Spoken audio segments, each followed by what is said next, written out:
Ассалаумалейкум достар, сіздермен бірге Амангүл Жұмабекқызы. Бүгін сіздермен өте дәмді болып шығатын шоколадты кекс маффини дайындайтын боламыз.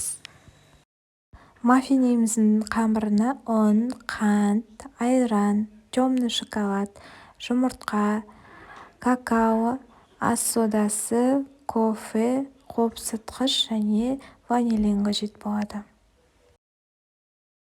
Ең алдымен жұмыртқамыз бен қантымызды миксерлейміз. Қантымыз әбден еру керек, әппақ болып көпіргенше миксерлейміз.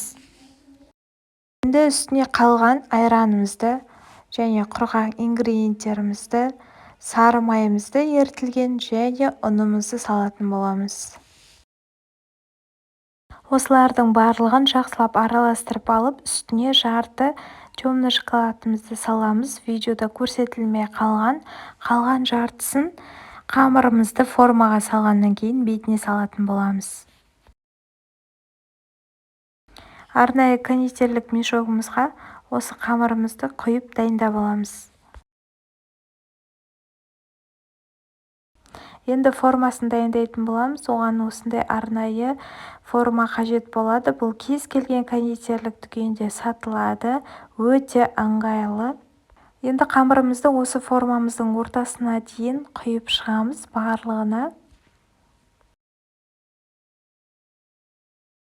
Қалған шоколадтарымызды осы қамырымыздың бетіне сеуіп шығамыз. Және қызып тұрған пеште 150-180 градусқа 20-30 минуттай пісіріп аламыз.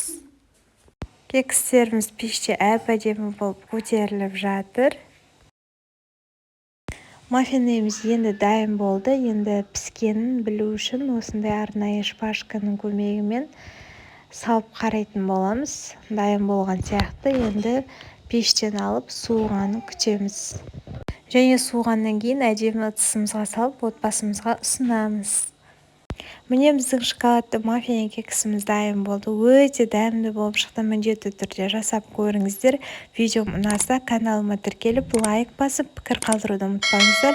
Сіздермен бірге болған Амангүл Жұмабекқызы.